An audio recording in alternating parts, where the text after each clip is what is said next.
Welcome to Fuzzy Butts and Friends. Well, as much as it drives Fuzzy Butts all over this place absolutely crazy when they hear me say it, I am the host of the show, your big dog, Luke Robinson, back again with you this week. And look over there right next to me. Who do we have back again with us? It's Ginger Morgan. She's my co-host, and she's also the executive director of the Puppy Up Foundation. Ginger, how are you today?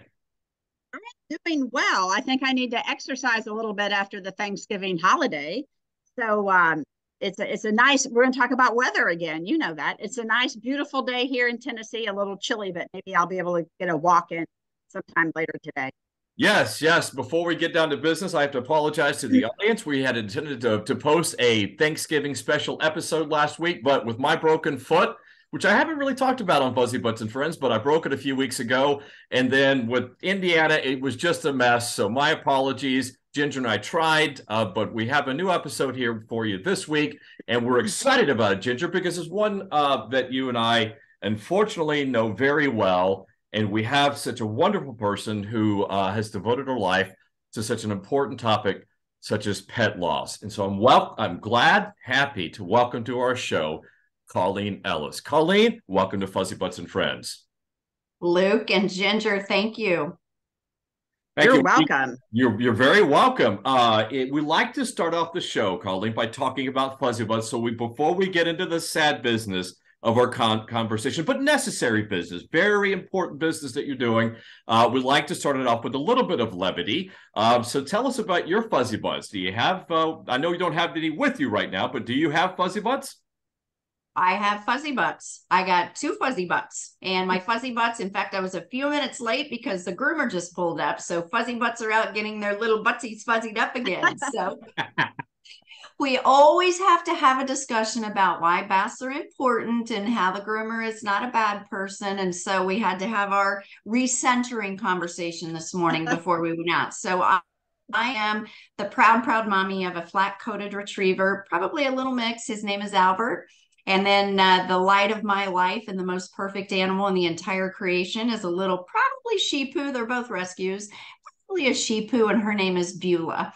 So we've got Albert and Beulah. I name after deceased grandparents. So we always have an exciting house of names here. Yeah. Yeah, Beulah is an old school name, so that now makes sense. I was going to ask. It does.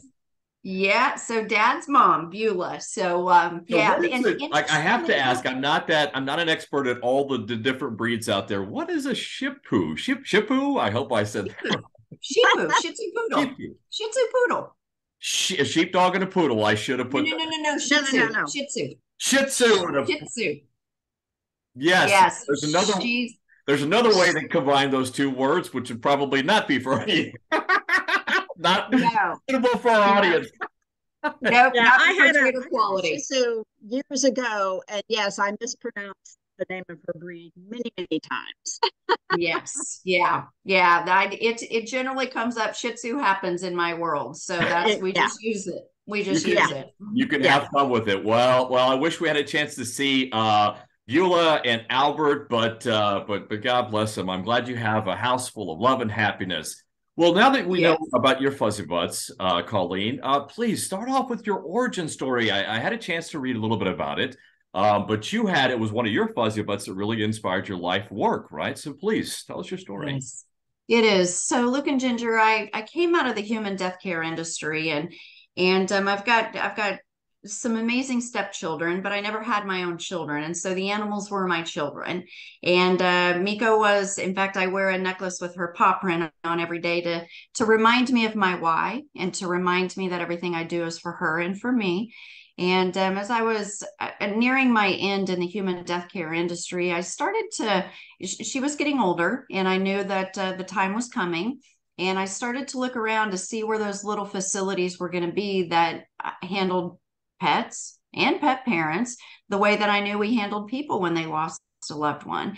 And I found some operations out there, but I didn't find what I believed it should be. And there was nothing wrong with what I was finding. I just believed it should be more, because I know then as she then died, and I wasn't given the kind of services, the kind of validation, even to the point of taking her sweet, precious little body to a human funeral home to be cremated, and wanted to sit in the chapel with her for just a few minutes. And the funeral director there said, "Of course you can, but please make sure you sit in the back of the room and don't turn the light on because we have a family in here with a real death." And then, all the way to the veterinarian, and not shaming anybody in this, you guys. I'm not shaming anybody. But when she died on the table after me being in the specialty clinic for 6 weeks battling lung cancer with her, and their answer to me was, "She's going to be put in a bag and put in a freezer, and we'll wait on a route truck, and you'll have her ready to go home in a month and a half to 2 months." And that just didn't compute with me. None of that computed with me because I knew what we did in the human industry, and it wasn't that. And so I knew that she deserved better. I knew that I deserved better. And I knew that I wanted to do some things, whether it was a visitation where I wanted to invite everybody over. I created my own visitation at home. I kept her little body at home for 2 days with me, and took her to my church where my priest gave her a blessing. And I did all those things that I needed to do for me, because you know what, you guys, here's what happens. Here's what happens. And we're going to talk about this in our episode. What happens is, I, as a loving pet parent, I, as a grieving pet parent, I want to know that I did everything. And everything doesn't mean a cure. Everything doesn't mean that kind of thing. I want to know that at the end, I was able to honor her. I was able to honor me. I was able to honor the life we shared, because when we honor life, we honor death. When we honor death, we honor life. We have to do both of them. And I wanted to do all those things for her. And luckily, my husband had the wherewithal to be able to navigate that journey with me, and to help me set up the visitation, and to get her positioned at home, all 7 pounds of her in her sweet little precious bed, and to be able to do what we needed to do, to tell the neighbors to come over and say goodbye to her, and to have our Catholic wake. That's what I wanted to do, right? And so as I navigated through that process, and as I started to have some clarity, and the fog began to lift in my grief journey, I said, you know what? I can't be the only one out here that feels like this. I know there's other pet parents. And at that particular time, let's just talk business a minute, okay? I knew that baby boomers were empty nesting. I knew that they weren't done hovering over a child. And so they were getting the fur children, right? Because they needed the next child in their house because their kids were flying. They were flying the nest. And so I began to see the trends of what was happening in pet ownership, and more importantly, pet parentship, because there is a difference between a pet owner and a pet parent, right? And so I could see where the pet parents were going. And when we are demanding all the things that we demand in life, from elevated veterinary care to the doggy boutiques to the bakeries, and now I want organic food, and I don't want to go to a daycare. I want to go to a, doggy hotel. I was watching all those trends, and I thought, if we're doing all that in life, then a bag and a freezer at the end of life is not acceptable. We want to do more. And so that was the defining moment for me, that said, I know there's other pet parents out there like me that want to have their human animal bond validated. They want to have the life they shared with that sweet little precious animal, whatever it was. I didn't care if it was a rabbit, a snake, a bunny, a cat, a dog, a llama. I don't care. If you loved it, then you had a bond with it, and you want to do everything you can do. So that was the start of my journey. And now here I am 20 years later. And after starting that first standalone pet funeral home in Indianapolis, Indiana, that has taken me here into many, many facets and aspects of pet loss and pet death care and pet loss support. Indeed, it's taken you far, Colleen, in your journey, as you said, and you've done so many things, including writing books and authoring so many books on such important topics. And you founded also as well throughout the process, Two Hearts Pet Loss Center. So you actually have a business that you've created. Tell us about Two Hearts, please. So Two Hearts actually came after I sold that business in Indiana. And what I learned with that first pet funeral home, which, by the way, was Pet Angel Memorial Center, what I learned during that time was a lot of things. I learned the need for education. And I know you mentioned that we've got some veterinarians on here. You know, we don't get a lot of that education in vet school because we're trying to learn how to save them. And so we don't get a lot of education on the end and how we can show up and how we can say the right thing, which sometimes is say nothing, and how we can validate emotion, and how we can look at this family and know that as my relationship with the veterinarian with this family, that relationship shouldn't end at death. And the worst thing is too, Luke, is as a veterinarian, you know, there's a significant percentage of pet parents who will not return to a clinic because of how death was handled. And so if we can look at that, and it's a vicious cycle, because we've got vet techs who, believe it or not, are our first, on average, death-free generation. They've never lost anything close to them. So when you've got that vet tech that we're, as a veterinarian, saying, okay, you're up in the room next and you're dealing with somebody like me, who, you guys, I am extra, big extra. And when you come into that room with them, at that moment, I am off the rails. Okay. Well, if you're not comfortable with that, you've never been there, and that's uncomfortable. So I learned that there was a need for education. I learned that there was a need for resources. I learned that there were a lot of other end-of-life facilities out there that were wanting to put the experiential component into their businesses. You know, when somebody comes to me and they say they want to start a pet crematory, man, I reverse that. I unwind that. And I said, listen, a pet crematory is yesterday, very yesterday. What I need you to start is an experiential center that just happens to cremate. Okay. I want to have a visitation room. This is what my facilities all had. I want to have a visitation room. I want to have a little chapel. I want you to show me memorialization, and I want you to educate me on it. I want you to call me tonight. The first night without my precious love, I feel like I'm losing my mind. I need you to call me, and I want you to say, how you doing right now? What's happening? And you know what? Permission to bawl your eyes out. Permission. Cry. Don't tell me that you feel guilty. I'm sorry. Do tell me you feel guilty, and I'm not going to take that away from you. Tell me you wish you would have done more, and I'm going to help you see it through.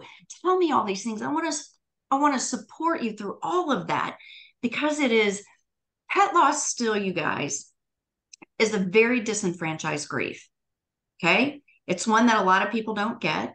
30% of our population don't have a pet, so they don't understand the bond. In fact, they're the ones who say to us, you guys know this, they're the ones who say to us, it's just a dog. What are you doing? Have you lost your mind? I mean, it's just a cat. That happened yesterday. You should be over it. You're still grieving? That cat made you crazy. Okay, that group of people tells us that. Do you believe anybody told me that when my dad died? Nobody said that to me. Nobody said to my mother, you guys ready for this one? I love using this one in my teaching. Nobody said to my mother, as her and I stood by my father's casket, nobody come up to her and said, you're going to get another one? You know what? You should get another one. It'll make you feel better. Nobody said that to her. But people say it to us pet lovers all the time, don't they? You should just go get it all the time. Oh, Ginger, don't even get me started. Oh my gosh. So what I wanted to do is I wanted to be the support. I wanted to be the resources. I wanted to be a consultant. I wanted to be a mentor. I wanted to be all these things in the area of pet loss and pet grief discipline that come from so many levels, to include, and I mentioned this to you right before you hit record, to include animal hospice and palliative care, and the end. And in our world, in every world, in anything to do, you know, I wish I had a dime. I wish I had a dime, because I would not be here with you two today. I wish I had a dime for every time I heard, if my pet dies, if I die. But boy, we're quick to say when I win the lottery, aren't we? Yeah. I should reverse those two. Yeah. So I gotta win on my hands here. I gotta win when he dies. When he dies. Can I tell you a story? I want to tell you this is the stuff that fills me up. So I'm at one of our large veterinary conferences a couple years ago, and this young lady sees me in the exhibit hall, and she comes running down the exhibit hall. In this particular conference, it's the VMX conference, which is in January. Okay. And she says to me, as she's now crying, as she finds me, and she says, I just wanted to share how impactful your discussion with me was last year at this time when I told you my sweet little girl was about to die. And you made a comment to me and you said, I want you to put yourself out 6 months from now. And I want you to look back on the end of life walk. And I want you to ask yourself this question: how will I make the end perfect? Okay. And she goes, Colleen, she died in April. Now she's just sobbing, and I'm sobbing, and I don't even know what's happened yet, but we're sobbing together. Okay. She digs up her phone and she says, on Saturday, before I put her on Saturday, I went and did that paint and drink thing, paint and drink. So painted her portrait. Okay. Took it home, hung it up. The next 3 leading up until Wednesday, the next 3 days, I did bucket list stuff with her. Okay. Wednesday was the day. She said, I went out into my driveway, I took sidewalk chalk and I made a rainbow. And I invited everybody in our life to come over and say their goodbyes. And they had to walk across the rainbow to come in. And she said, when it was time, we took her out. The veterinarian put her to peace in at the end of the rainbow. We walked across proverbial Rainbow Bridge, went in, put her under her picture, and she lied in state for the next 2 days while I had my time. And now she's just sobbing and sobbing, and I am too. And I still cry every time I think about this story. And she said, Colleen, the end was perfect. The end was perfect. Now, can you imagine for every family that you guys deal with and I deal with to be able to say, the end was perfect, and we did everything to create A, final memories, B, it reflected the life we shared as we executed the bucket list and did whatever. The end was perfect. And as I work with families, that's my goal. I want you to be able to look your head up and say the end was perfect, because at the end of the day, Ginger, Luke, and myself, we did not write the rules. I don't like it either. I don't like it. However, it's life. And so what can we do to make the end perfect? What can we do? That's a great way to look at it. Isn't it? It is. There's a lot. I've taken some notes. I wanted to point out, though, that my observation, Colleen, when you're speaking about educating veterinarians, which they absolutely need to be done. I have a quick story about a good friend of mine. I was up helping her in Connecticut when her dog was diagnosed with hemangiosarcoma. Went through surgery. She didn't make it long after that. Actually, she didn't make it. She made it out, I can't recall, but it happened very, very quick, which hemangio does, as we know. And right. We were in the room, and my friend was saying goodbye to her golden retriever, and so she was still living, but she was not savable, unfortunately. And while she was saying goodbye to her child, the vet tech came in with the book about choosing the urns and this and that. It was absolutely a nightmare scenario, and it was horrible, and it didn't end well. But what I found, and what I want to talk about, and those things happen and we just have to get through them. But what I found, Colleen, is that GPs are typically the ones that are less sensitive, the ones that probably require more education, because as I said as a preface to this podcast, Ginger and I, by virtue of the Puppy Up Foundation, we know a lot of veterinary oncologists, and they, as you know, deal with the business that you're in. And and in my experience, I'm sure Ginger can either confirm or disconfirm this. I'm sure she will. My experience is that veterinary oncologists have much better bedside manner, and they are much more supportive, much more empathetic, and sometimes sympathetic, because so many of our veterinary oncologist friends have lost dogs from cancer. I mean, everybody's losing dogs from cancer now, so it's pretty much a universal thing, unfortunately. So I just wanted to point out, I think that's an interesting distinction. You made a wonderful point, and educating veterinarians, absolutely essential to this, because in the end, you're right, that can make the difference whether the experience of losing your loved one is a really bad one and a traumatic one, or it's like what you're talking about. It's a beautiful, peaceful memorial for your loved one. So So let's get Luke, can I unpack that just a little Absolutely. bit? Yes, please. And I want to address both our veterinarians that are on and also our pet parents that are okay. So as I mentioned with the International Association for Animal Hospice and Palliative Care, okay, when we look at the end with our pets, quite often, I've not had the opportunity to get ready. Okay. I've not had the opportunity to have somebody guide me into creating the perfect ending to include what might happen in the clinic. Okay. And here's what I mean by that, because I'm gonna grow a leg off of this here in a minute, and I want to address it in another way. When I educate veterinarians, first of all, I hate the word comfort room. Say that. Hate's extreme.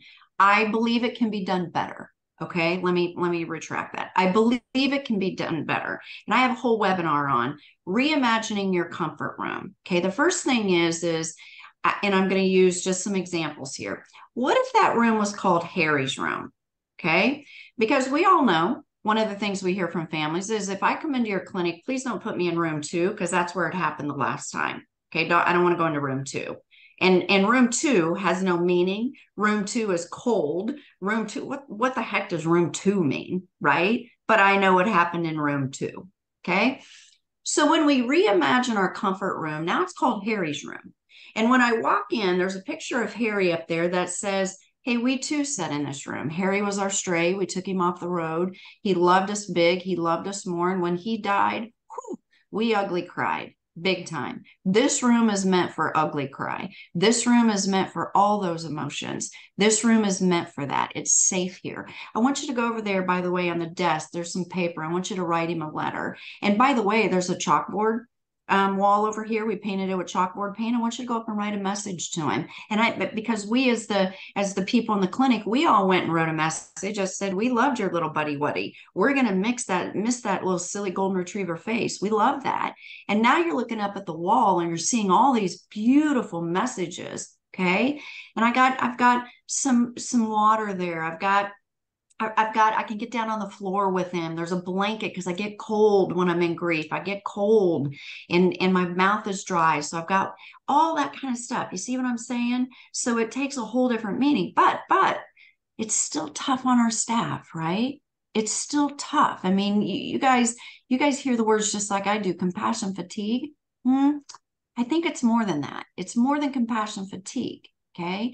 It's physical fatigue, it's financial fatigue, it's spiritual fatigue, it's ethical fatigue, it's moral fatigue, it's decision-making fatigue. It's all these fatigues, but we broad brush it with compassion fatigue, right?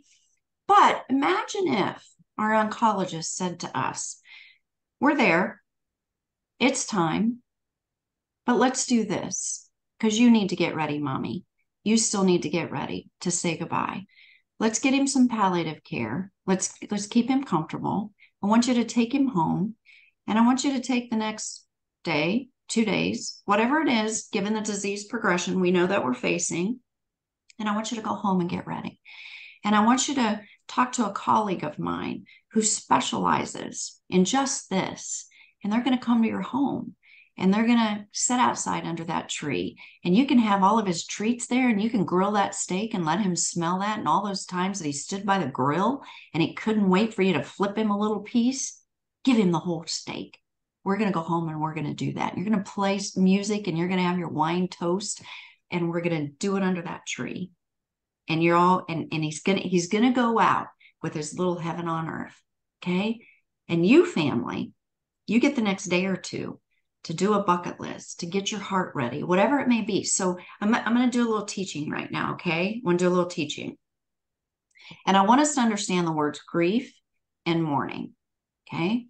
Grief is what we feel on the inside. It's everything that sits in our gut. It's that thing that just is an ache. It's what we feel on the inside. Mourning is what you see me do, okay? Mourning is grief gone public. Mourning is you see me crying, you see me laughing, you see me angry, you see me journaling, you see me you see me sitting quietly I've lit a candle and that's mourning. Mourning is grief gone public. She who mourns mends. Okay. We've got to mourn to mend. If I hear anybody say to me, I can't stop crying, I don't tell them you were a good mommy. You have nothing to be sad about. You know what I tell them? Cry harder, cry more, cry bigger, cry. It's mourning. You got to do your morning work. And for those of us, I was on a rabbit hole of a post this morning on Reddit about somebody who was getting ready to go pick up their pet's ashes. Okay. And they were scared that it was going to open the wound. All right. Well, here's what that tells me. That tells me that they've not had permission to do their morning work, because you've got to do your morning work. Okay. My wound is always there. When these animals leave us, that wound is always there. It diminishes in size, just like any wound.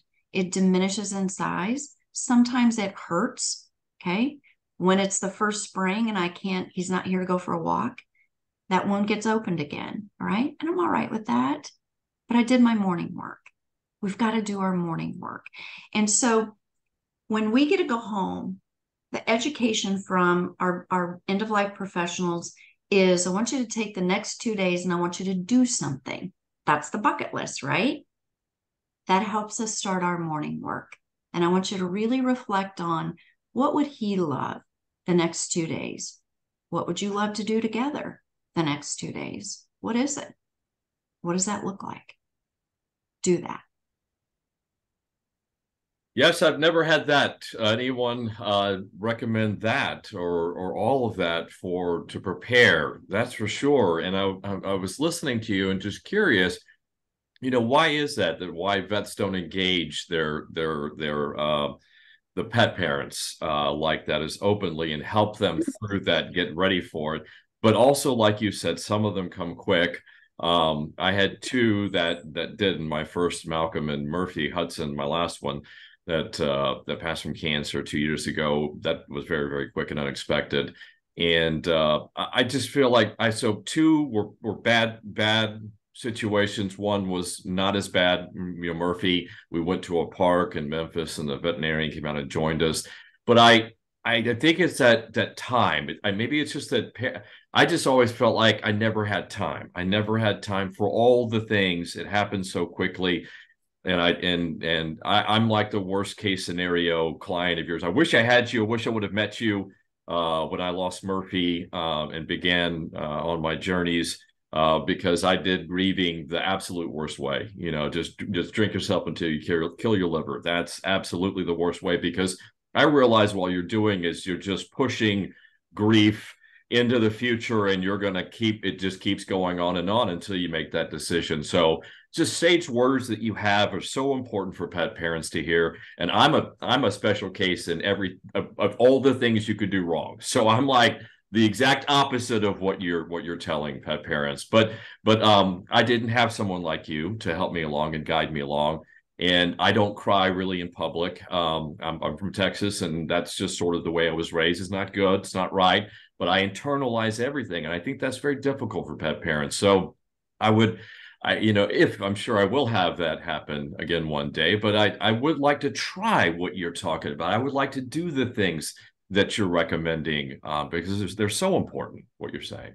Yeah, they are. And you know what, when you think about the grief process, Luke, because we live in a death avoidance society. We live in a society that, again, says, if I die. We live in a society that says, if you cry, that is such a sign of weakness. And that is the furthest thing from the truth. It really, truly is. And, when I send messages out to pet parents, my comment is, cry. He deserves every one of those tears. He earned them. He earned them. And grief is the price we pay for love. Period. End of story. And as much as we loved is as much as we're going to grieve. But I want you to think about the grief process like this. I want you to think about it. And I generally have a soda stream bottle sitting right here of water. And I want you to think about grief as a soda bottle. Okay. And I want you to pretend for a second I'm shaking up that soda. Okay. And now all of a sudden I'm going to go open that. And if you were sitting in the front row of a presentation that I'm doing, and I go to open that Diet Coke, soda bottle, you'd probably be like, no, you know what's going to happen, right? Well, grief is a little bit like that. We go along, we keep pushing it down, which is equivalent to shaking it up. Okay. We keep ourselves busy. Here's some words. I just kept myself busy. I got back to work. I stayed distracted. I don't want to think about it. I put his stuff up so I didn't have to see it. That's what it looks like. That's how it presents. Okay. Which to me says, if I don't see it, it'll go away. If I don't have to be near it, it will go away. All right. So I'm shaking up the soda bottle. Now you go to that same park for the first time since that happened. You go to the park and it hits you like a ton of bricks. And that's the opening of the soda bottle. And you're standing out there in the middle of God and everybody, and you're bawling your eyes out like the release of that soda bottle. Now, the best way to open a shaken up soda bottle is to release the pressure a little bit at a time, right? That's the mourning process. When we can do our mourning work and we can allow those tears and we can give ourselves permission, we can be kind and gentle with ourselves and say, you know what? I'm having a really crappy day today. I miss that boy big time. And I'm going to sit here with my thumb in my mouth and I'm just going to have a snot bubble cry right now. Right now I am. Never forget, my hubby and I were out, and this was just a few years ago. Miko's been gone 20 years, and this was just a few years ago, and something hit me. I had a grief burst, and we were talking about her, and all of a sudden, I just burst out crying, and we were good with it. The waiter was a little distraught, but we were good, and we were kind of gentle and said, "We miss that girl. We miss that girl," and so. It's not like I'm crazy because it just happened 20 years later. I have a grief burst. They're called grief bursts. And here's another one I want to talk about. I want to talk about the year of firsts. I want you to think, and as we go into the holiday season right now, and the first time it happened to me the other day, my sweet little precious pussycat, Rudy, died in February. I opened the box of dog ornaments, and whose stocking is right on top? Rudy's. And I was like, whew, all righty, we're going to do this. Because he's not here this Christmas. The first Christmas, he's not here. And man, it was a big old punch in the gut, a little gut puncher. And so I had a moment. I shed a few tears because I miss my boy. And I didn't shame myself. I didn't say, God dang it, Colleen, you should be further along than this. No, I shouldn't.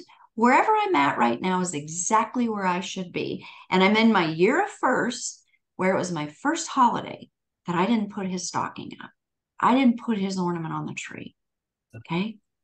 And so we've got to be kind and gentle with ourselves. We've got to do our morning work and let that soda bottle release a little bit at a time and give ourselves permission to cry, permission to do whatever we need to do. Not everybody cries to release their emotions. It's all right. It's okay. But however you do it, do it. And don't let anybody around you talk you out of it and tell you and shame you. That's what happens with our pet parents. They get shamed. And then you know what else happens? Because you two are in the pet world right along with me. How many times I have heard the statement, I lost my dog 3 years ago and I can't do it again. And what that says to me is that they were shamed all the time, Ginger. And what it says to me is they were shamed. They were told that they were talked out of emotion. I don't care what it is. Don't talk them out of it. Give it to them. Let them own everything from guilt to whatever. Let them own it. Let them own it and have it. Yeah, that's, but that's tough though, when you come from an environment like me from Texas. Three brothers. I'm the smallest of four. And when, after my first dog that died from cancer, he was diagnosed up in Massachusetts, and then the cancer spread to his lungs. It was osteosarcoma, and it spread to his lungs. And so I went back down to Texas, and unfortunately, that's exactly how my brothers are. It's just a dog. It's just, so I was trying to grieve with that. Help Malcolm in his final days, and I had that pressure. My parents, my mom, not so much. My mom's a big, hard Christian, wonderful, beautiful woman, and she was very supportive. But my dad it's just a dog, and so that's tough when you have somebody who has so much history of bottling everything up. and then keeping everything back because they've been given that negative feedback signal that you're talking about, that it's not okay. It is just a dog. Now, I knew that, of course, they weren't going to change my mind, and I wasn't going to feel shame, but it's just like, I can't talk, I can't open up, and I can't. And so I'll just, again, keep it all inside in like that soda bottle.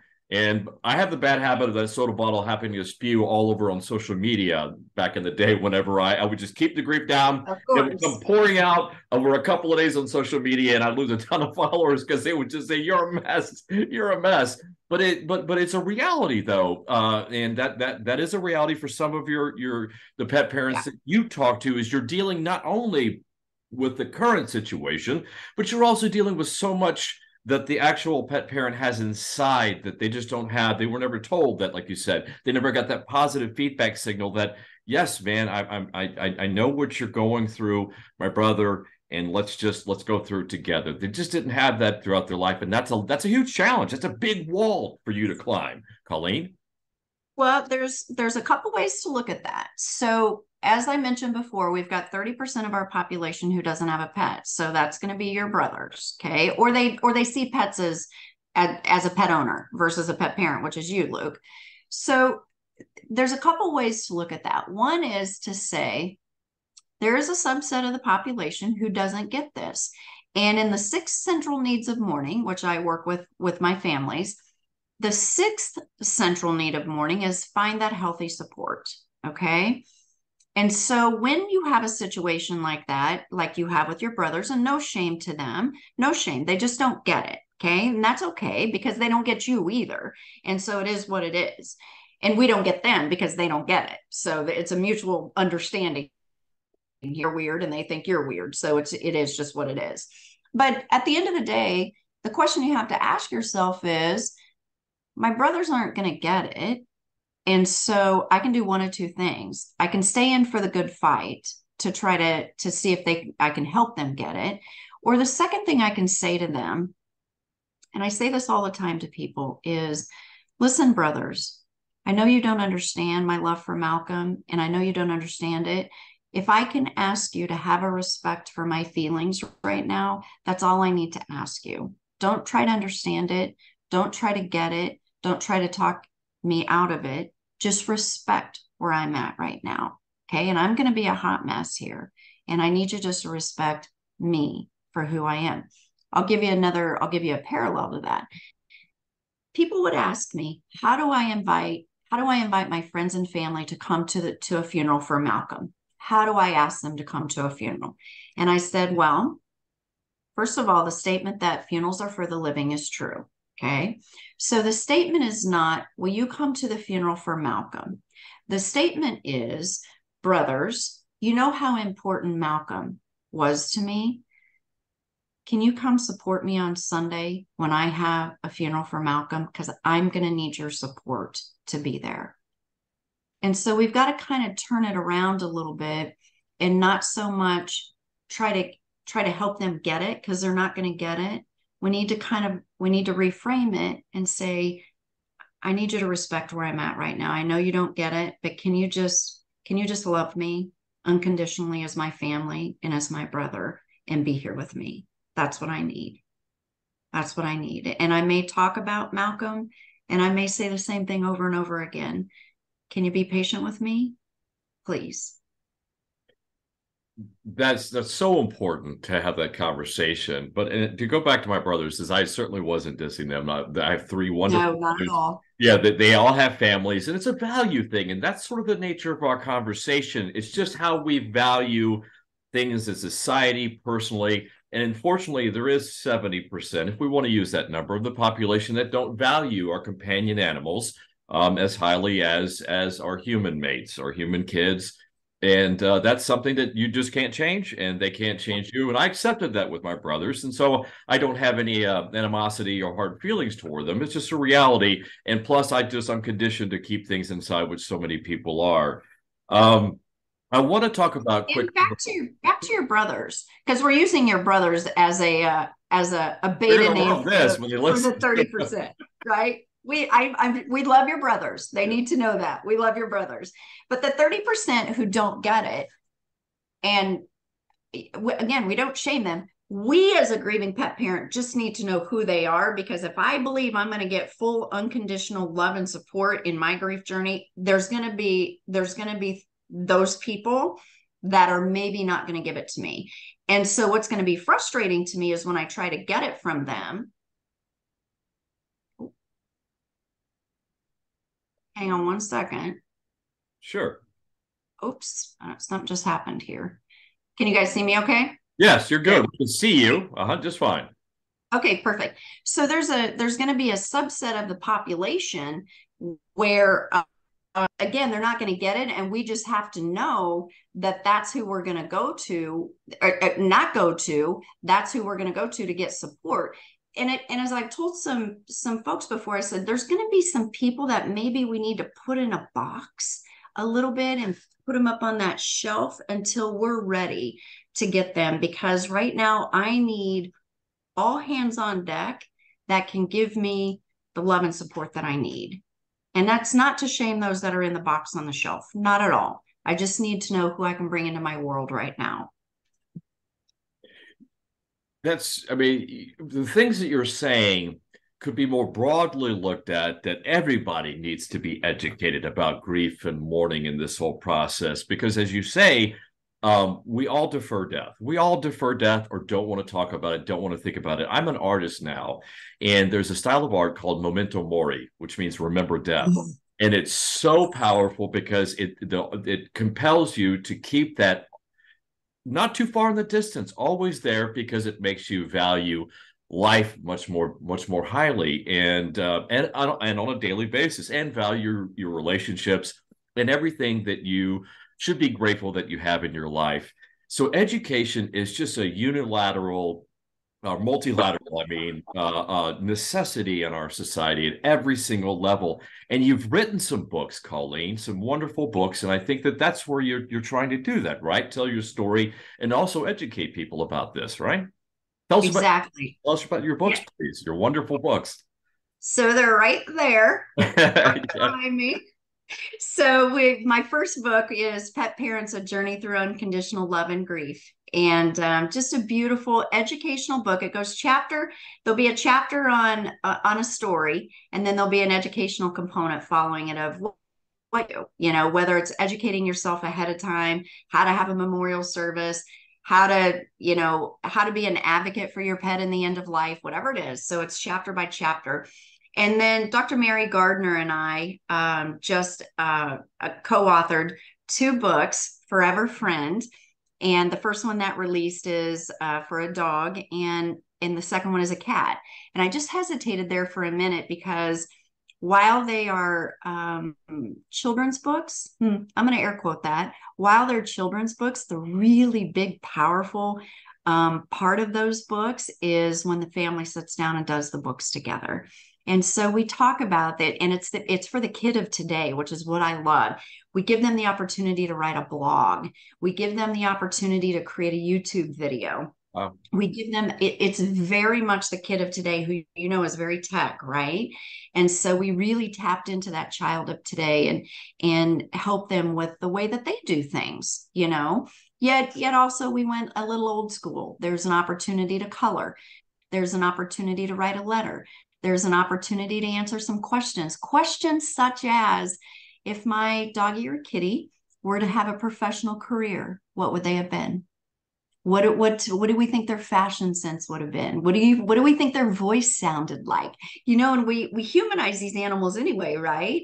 And so we let the kid really call that out. And the cool thing is when the kid says to mom, what do you think Buddy would have been if he had a job? What do you think Buddy would have done? That's the power of these books. And they're just, our dog book hit #1 on Amazon and hung there for just a bit. And then we just released a kitty cat book. You know what I love about the kitty cat book? Can I tell you this one? Please. In the kitty cat book, we help them create a memorial service. And there is a YouTube video in there to include a recipe, to include a tutorial on how to make a litter box cake to serve at your kitty cat service. Awesome. That It's is so I've true. seen awesome. those cakes Have you before. seen it? Yes, I haven't. yes. And we actually have a veterinarian and her son. There's a QR code. You scan on the QR code and it takes you right to her making it with her child. It Oh, that's is cute. priceless. Priceless. I think Yes. it's so wonderful. I'm sorry, Ginger, please go ahead. Oh no, go ahead, Okay. Luke. I think that's so wonderful, Colleen, that because that's where education starts, right there with children. And had I and everyone from my generation, which is an older generation, so I'm not unlike everybody, so many people like me of my age, is that we just didn't have those tools or resources that would give us the opportunity to do so many activities to celebrate life and the passing of life. And if you want to change society, it's through educating the children is where it starts, as you know, epigenetics, and then they'll go on and teach the next generation. So I think it's wonderful what you're doing with the books, but I do have to think, though, you need to start earlier, not with the cat, with the dog. You need to go when I started with like the frog and the spider, Yes. and you didn't have like all the creepy crawly And animals. the guppies and the Like, how do you give a funeral to a spider or a yeah. frog or a chinchilla or something like that? Because you know, boys and girls, I have less familiarity with young girls, daughters.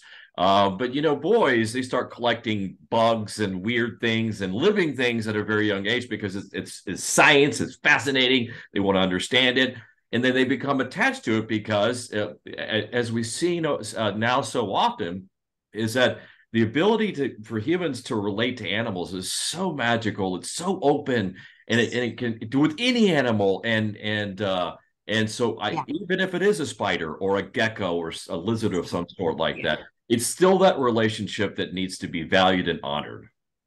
Well, and as a parent, to give the kid permission, kids, I'll never forget. I was on my way up to my pet funeral home. This has been a gazillion years ago.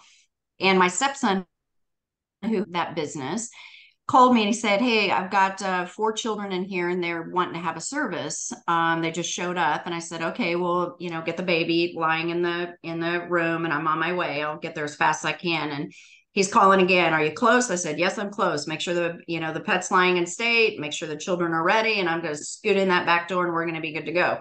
So I scoot in that back door and he's kind of giggling like this. And I opened that door where the pet was lying in state, and the 4 little precious children with their sweet cherub little faces looking at me to come in and do this service for this bald python. And I shut the door and I looked at my stepson. I go, "You know how I feel about snakes." And he goes, "Well, you didn't ask. So get in there, get that service." Oh my gosh. But it was, just this most precious opportunity to give these kids the chance to tell a story. At another family that came in, 17-year-old kitty, and the children were like 16, 14, and 8 or something like that. And parents did a beautiful job of talking to them and then bringing them in, allowing them to say goodbye. I'm a huge believer in that, you guys. Huge. That's another reason that I'm a huge believer in taking these animals at home after they die or having them put to sleep at home. So everybody, animals, surviving animals, and children can say their goodbyes. Surviving animals get so confused when that animal is just gone. They get so confused, and we don't let them. Animals and children are organic grievers, and we've got to give them that opportunity to do that. So parents brought these children in to say goodbye to this beautiful black kitty cat, Caesar. And as they were leaving, Daddy had his hand on the door and the kids were gathered around me and I was hugging them. And I said something about, "Oh my gosh, I'm sorry. I forgot to tell you to bring some of Caesar's treats to take on to his next journey." And the dad turned around over his shoulder. He said, "That cat didn't like treats. He liked barbecue potato chips." And so I had the kids around me and I said, "I have sour cream and cheddar. Does that work?" I don't know. And they're like, "Yeah." They tore open that bag, put the whole bag of chips on that cat, the whole bag of chips, crunched them up, laughing and talking. And do you remember when he used to slap our hands and he couldn't wait and then he needed the bag because he wanted to crawl into it like a kitty cat does? And in my head, I'm thinking, God, I hope their parents allow them to do this when a grandparent dies or when a loved one dies, that they get to remember this opportunity to squish those potato chips all over. And who cares? And imagine heretofore, whenever they think of Caesar, that's what they're going to see. crushed up potato chips all over that kitty cat. Powerful, right? It is. Yeah. It is. And I want to speak to something real quick as we sort of wind down. I know you're on a time schedule because you're so busy doing what you should do and being out there talking and helping and supporting pet parents. But I wanted to share with you something. I wanted to go back to something you said that I think is so valuable, and I don't want to miss it.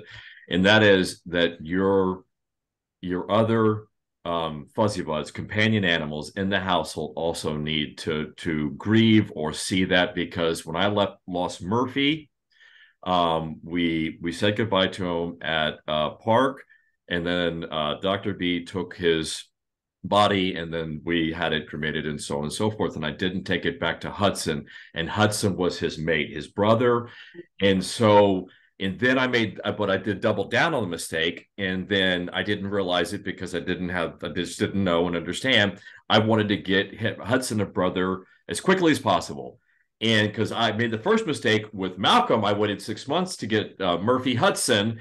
And so that was a tough 6 months, and it was all me. And I realized, you're making it about you. You need to get your Murphy a brother, and I got Hudson. So when Murphy died, I did not take Murphy back to Hudson for Hudson to see him and understand what was going on. So then within a matter of, what Ginger was, maybe a month or two, just very quickly, we adopted a rescue out of Bowling Green, Kentucky, and I forced it on Hudson, and and they were never mates like they should have been. And I always feel like it's because of that, because I pushed it. Hudson didn't grieve. I forced it on him, and he wasn't ready, and it forever changed the nature of their brotherhood for the rest of their life, because they never were brothers like Hudson and Murphy were. So, pet parents, I cannot emphasize enough, unless it happens so quick and you just can't, please figure out somehow to do just that, to allow other. And the other way, Luke, the other way you can do it, if indeed schedules don't allow, and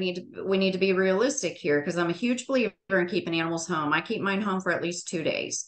And that allows me to get ready to not have their physical presence here. It allows my other animals in the house to do. Rudy stayed for 2 days, and the dogs got to do what they got to do to say their goodbyes and to process it like animals process it. Okay. And some will do nothing, just like we do with human beings, right? There are some people, when they die, yeah, okay, sad, but I'm good. Animals are the same way, depending on their relationship, right? Some will go into a tailspin like you're just talking about. And that, especially if it's the alpha of the house too, or if it's a bonded sibling, man, if it's the alpha of the house and it's the leader, now we got to figure out everybody go outside and potty, right? If it's the bonded sibling, then you got to figure out how we're going to deal with that. But if you can't take them home, get it. I totally get it. But God, please try. If you can't do that, next best is, after the pet has died, snip some hair, okay? Because it's got the scent on it. Snip the hair and take that home. And I want you to set your booty on the ground with that surviving animal. I want you to put that hair down, and I want you to say, Daddy is sad today because we've lost Malcolm. Daddy is sad today, and here's what's going on. And we're going to grieve together. We're going to cry together. We're going to do this together. We're going to do that together, because they know what's going on. Talk to them. For God's sake, talk to them and let them know what's happening. And that's okay. That is wonderful advice, because the scent, the smell, right? Yeah, Ginger and all that's just such wonderful advice. Didn't think of it. I love the conversation, but at the same time, I'm going, gosh, why didn't you do that, Lou? Why didn't you? I beat myself up at the same time. That's my nature. I'm always beating myself up. And it's also something a lot of pet parents do. Regret is a hard thing to do, but you have so much wonderful sage advice and things that I've never thought about. I'm sure Ginger hasn't thought about as well. Colleen, where can pet parents go on your website to tap into all this wonderful information you have?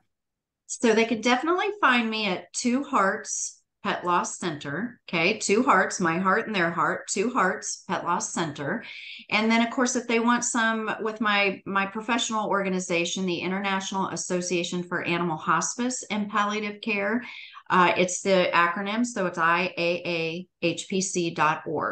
And animal hospice, search any of that and you should get to my association. So there's two organizations for great research and resources. Thank you, because resources and education, we're big Yes. on that. Thank you for providing that. And you also have a lovely memorial wall on your website. How can pet parents be a part of that? You know what? All they have to do is submit a photo and then I will publish it out there. And let's go back. We're coming full circle right now, guys, as we end our talk. We're coming full circle. Sitting down and finding the photo and writing the eulogy. That's our morning work. Is so not only is it heartwarming to see our precious sweet little baby out on somebody's website, but for us to sit down and to do the work of finding the photo and writing the tribute, beautiful morning work. Beautiful morning work. We've got to do our morning work. Indeed. Do you have any more thoughts, Colleen, or ideas, or anything that you would like to share with pet parents out there, especially if they're dealing with loss or there's a pending loss out there? This is such a tough time of year. I can't even go on Facebook anymore because every time I go to the main page, it is just lost this, just diagnosed with cancer, humans and of course our companion animals. So, any last words to pet parents that you can think of, Colleen? First of all, permission. I've probably said that word 20 times while we've been on this hour episode here. Permission to do what you need to do to honor your love. Permission. Don't let anybody tell you or talk you out of anything. Permission to do what you need to do. Secondly, be kind to yourself. All right. Be kind to yourself. I want you to treat yourself like your own best friend when you're in your grief journey. And I want you to think about if a friend said to you, I just can't stop crying and my heart hurts so bad. Would you turn around and say to them, you need to grow up and dry it up a little bit? Would you do that? You would never do that. You would grab them and you would hold them and you would say, cry on my shoulder. Please cry. I want you to cry. So I want you to be your own best friend. I want you to know that wherever you are right now is exactly where you should be. Exactly. And these animals, they rock our world in life and they kick us in the gut on the way out. And we need to just know that, respect it, honor it, and cherish it. Grief is a price you pay for love. We loved and we're going to grieve. And at the end of the day, I'm not willing to give up the love to avoid the grief. And I want those memories and I want to cherish every day with these sweet little precious loves and the lessons that they bring to me that I can't even remotely be as wonderful as they are. And I just strive to try. It's beautifully put. That's such a powerful concept because I know everything that I've gone through these past 15 plus years since my first boy Malcolm was diagnosed and I began my travels is that never in throughout all of this, the sadness, the dark years, did I ever think for 1 second that it wasn't worth it. I wouldn't give it back for 1 second for the love that I got from my boys, and that's why I have more fuzzy butts, and I'm willing to put that. I'm willing to take that grief, take it when it comes. But now I know, Colleen, a wonderful person to reach out to that can help me. Well, we know it's going to come, as you know. I've got one who's 12, but hopefully not for a while. He's still happy and mostly healthy and everything. But now we have a wonderful resource. So, Colleen, thank you so much for everything. Before we go, Ginger, did I screw anything up this time? It was such an important topic, special and sensitive topic, but powerful and educational as well. So did I mess anything up along the way, like I do every episode? I don't think that you did. I just wanted to add one thing is that when I get those messages from people that I get, sorry for the barking, but it is Fuzzy Butts and Friends. And yes. I get those messages, like Luke said, my dog's been diagnosed with cancer, what can I do? And I make memories in the time that you have left so that you can hold those dear when they're gone. And right. Many people have said, oh, I'm so glad that you told me that because I constantly, it's maybe like they needed permission to do that, almost. Exactly. I concentrated on making those memories. Yeah. And Ginger, I use the words, I want you to put yourself out 6 months from now, and I want you to look back on today. How will you make the end perfect? What will you do? And I've told countless pet parents, if he liked McDonald's, I want you to go through McDonald's 12 times today. I want you to keep going through the drive-through. Keep going. If that's what he loved, do it. How will you make the end perfect? So when you look back on it, you can say, I honored life. and I honored his death. That's what I want to do. Yep. Beautiful. Very good advice. Very beautifully put. Well, Colleen, thank you so much for being on Fuzzy Butts and Friends today. And thank you to our audience for listening this time. It comes out Tuesday. Try to do it first thing Tuesday morning. It comes out a little late, but you can find that episode or newest episode of Fuzzy Butts and Friends on your podcast platforms such as Spotify or iHeartRadio, or you could watch this, which I highly recommend, because Colleen, you need to see Colleen. You have to see the face, the beautiful face, the passionate person behind the voice. So please check it out at fuzzybuttstudios.com. That's our YouTube channel. Until next week, puppy up. Talk soon. Bye. Bye.